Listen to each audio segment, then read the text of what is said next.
Hey guys, what's up? So today we're going to talk about Druid healing in PvE.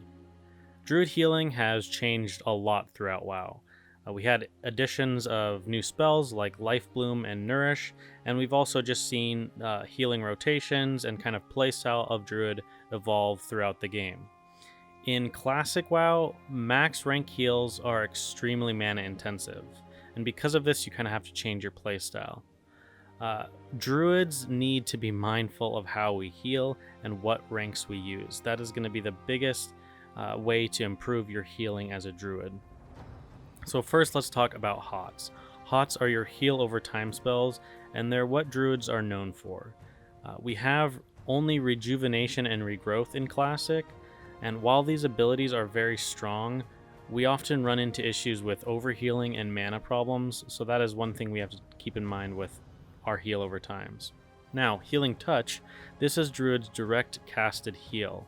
It has a long cast time, especially when you don't have the talents to reduce the cast time, so it can be very efficient yet frustrating in raiding situations. So Tranquility is Druid's AoE heal, and it's pretty bad. It's only party based, so it's not raid wide, and it's rather mana intensive, so I personally never really use this ability. Now we're going to break down healing done into three parts of this video. We're going to talk about healing while leveling and doing dungeons while leveling, and we're going to talk about healing at 60 in dungeons, and then healing in raids. I'll discuss PvP healing in a different video because I don't really think it fits well in this video. So let's get right into healing while leveling. Obviously, my suggestion is to level as Feral, even if you plan to heal dungeons now and again. So, when you're leveling up, always just keep hold of some intellect gear. You just want some intellect gear when going into a dungeon to heal. Obviously, like I said, you can heal dungeons successfully while leveling up as Feral. You just obviously want to have a good amount of intellect gear. You also want to utilize higher ranked heals. We're not going to be downranking while leveling up because you lack plus healing, so your lower ranked heals are going to be very, very inefficient. Obviously, since mana is going to be a big issue while leveling up, we want to stay outside of the 5-second window. So maybe throw on a hot to your tank and then wait for 10-20 seconds before you heal again. That way you can regen a little bit of mana. Many shamans and paladins will be leveling as ret or enhancement, so grouping up with them will help you with the lack of a resurrection. You will find that party members will die, especially while leveling up, especially if you're just doing a pickup group. So just making sure you have a player in the group that has a dedicated resurrection can be very useful and obviously save you guys some time. Now, as you have such a slow heal, especially when it's not talented, and you have a lack of nature swiftness, you need to be predicting damage coming in, because oftentimes you'll literally watch your tanks die while you're casting your heal because it's so long. Obviously, just being predictive and preemptive on your heals and knowing when damage is coming in can really help you out while healing as you're leveling up. Alright, let's move into healing at level 60. So far in my experience, level 60 dungeons are relatively easy compared to my past experiences on private servers. Dungeon damage from mobs is lowered and definitely easier to deal with. So that being said, you definitely can get away with healing as Feral or healing as a hybrid spec. Again, you should be able to heal as a variety of specs, like I just said, and you shouldn't run into too many issues. So, start putting more focus at this point on plus healing. Plus healing is going to help you out a lot, and it's going to help you when you start to downrank your healing spells. Obviously, if you're healing as a Heart of the Wild NS build, then intellect is very, very important, and that is kind of your most important stat. Now at this point, when we have more plus healing, we can start downranking heals, and it can really start to make a difference. I know there's different calculators out there to show the best downranked heal based on your level and also how much plus healing you have. But in a general rule of thumb, if you're kind of a fresh 60 with just a little plus healing, rank 5 healing touch is a pretty solid choice. Now, once you have more plus healing, and I'm talking, 200 plus healing, you can start using rank 3 and rank 4 as your bread and butter of healing ranks. I personally choose to use max rank regrowth and rejuvenation while in dungeons, but a lot of people choose to downrank these as well. One thing I like to do, especially if I'm dungeon healing as Feral, is I will let the tank get to around 2/3 HP, and then I will throw a rejuve and a regrowth on them, and that alone will heal them fine for the 12-13 seconds that it's active on them, and at that point I can regen a little bit of mana. Obviously playstyles can differ and vary, but with a large mana pool of Heart of the Wild, you might look at doing something like that. Now let's move on to raid healing. So up until this point, I've talked about downranking because of mana. However, when you step into MC and Oni in Phase 1, a big issue will be heal sniping.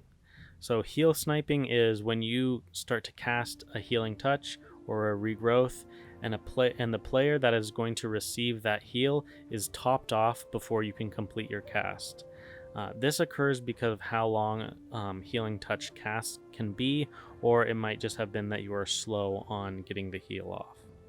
Now, a solution to this is rank 3 healing touch. While it outputs less overall healing, it is fast enough that it allows you to compete with the other healers in the raid, and it's also very, very mana efficient. This allows you to perform a lot better, and you have a lot less overhealing, which obviously is essentially wasted heals and wasted mana. So fights where there's a lot more raid damage and overall damage to your players in the group, I would suggest using Healing Touch rank 4, as it is a little bit slower, but it does a little bit more healing, obviously. So if you have raid-wide damage that is severe enough, I would be topping people off with rank 4 rather than rank 3. So heal sniping out of the way, let's discuss the different healing specs. So Deep Resto in Phase 1, in my opinion, is unnecessary. It's more mana intensive, and you miss out on the Moonglow talent, which is going to obviously save you mana.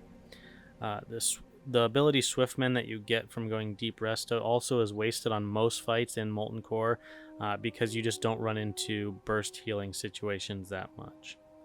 Now, also Deep Resto makes solo play out in the world more challenging, which is definitely something you need to consider, because most guilds are raiding one day of the week, maybe two, for a few hours, and then the rest of the time that you spend in WoW is going to be a lot of solo play. So you don't want to hinder yourself or having to spend a ton of money each week on respecking. That's why I really like Moonglow for Phase 1 in terms of healing, and then you're also deep enough into the balance tree that you're able to go out in the world and solo content pretty easily. So, moving on to Heart of the Wild NS. This is my favorite spec. The spec is great for being able to do a little bit of everything. The problem in Phase 1 though is gearing and mana pool. So Druids in Phase 1, most of their pre-best pieces are going to be focusing on plus healing. And then oftentimes these pieces have very little intellect or none at all. And Heart of the Wild NS is very, very heavy focus on intellect because of the buff that you get from Heart of the Wild. If you forego a lot of intellect gear and you instead choose to take the Prebis route of getting a lot of plus healing, you're going to run into a lot of mana issues, and your mana pool is not going to be quite as large as it needs to be to make Heart of the Wild really shine. Obviously, you can still go Heart of the Wild and do all right in raids. Molten Core and Ani obviously aren't too challenging, and if your raid allows you to, you can often run this spec and tank on certain fights, and then spot heal and help out on other fights with healing. Obviously, this is just something that you'd want to discuss with your raid leader and figure out, the best fit for you. So last spec that we can discuss is the regrowth spec, and this spec is often really, really popular later on in the game, and for good reason. It is a very, very strong a very, very strong spec. However, it is strengthened by tier 2 and also just by having a larger mana pool and not going so quickly. Regrowth can be an expensive ability, even downranked properly. So this is a build that I wouldn't use in phase 1, but going into phase 3, I would definitely consider it a very strong contender. So next in raid healing, we're going to talk about our HOTS, or rejuvenation and regrowth. So rejuvenation and regrowth are often misused by druid healers in raids. As I've talked about with heal sniping, most healers in raids are going to be very quick to top players off. It's the whole whack-a-mole situation. You see someone who's low health and you're going to instantly top them off as a raid healer. Now, if you're using rejuvenation, the problem is most of that rejuvenation, by the time you've put it on the player, is going to go into the overhealing category, as a priest or a shaman or a paladin in your raid group will have topped that player off, and there might be 5-6 seconds left on your rejuvenation that's on that player, and it's just going into overhealing.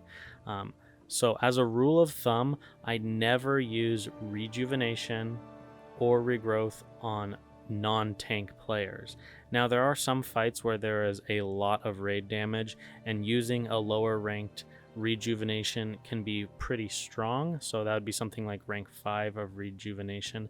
However, this isn't something that will be done on most fights. Like I said, if you use rejuvenation a lot, it might pad your healing stats, but a lot of that, like I said, will go into the overhealing category, which just isn't a really good look on logs, and then also it's not very effective healing, and that's really what we're worried about. So, like I said, only use rejuvenation on fights with heavy raid damage and other healers won't top people off quickly, or use rejuvenation and regrowth on the main tanks. Now, this leads me into Innervate. So, priests scale very, very well with Innervate. They have a lot of plus spirit to their gear, and they also pump out a lot more healing than druids do on average. Now, obviously there's always exceptions. However, I almost always use my Innervate on a priest, and you probably should as well. Obviously, if you're flat in a fight and the priests are looking good on mana, feel free to use it on yourself. But in general, I try to save it for a priest, as it will go a long, long way for them. And it makes you a lot of friends. Trust me, there's going to be priests whispering you, thanking you for your Innervates, and it's a great feeling to be able to help out other players. So obviously, the last thing that we need to talk about in raids is consumes. I have a whole video on the different consumes that healers should be focused on in phase 1.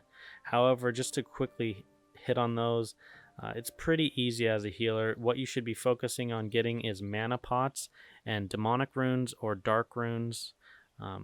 Now, those are your main bread and butter as a healer that you need to have for pretty much every fight. It will help you when you get low on mana. Obviously, another great one is Nightfin Soup, and this is something that a cook can craft, and then also the fish can be fished as a fisherman. So, hopefully that helps you guys out with healing in a raid situation, and also healing in dungeons at 60, and kind of knowing how to heal when you're leveling up. Okay guys, hopefully you enjoyed that video. I hope it was informative. Thanks again to all my Patreons and all you guys for supporting me, and I'll see you in Monday's video.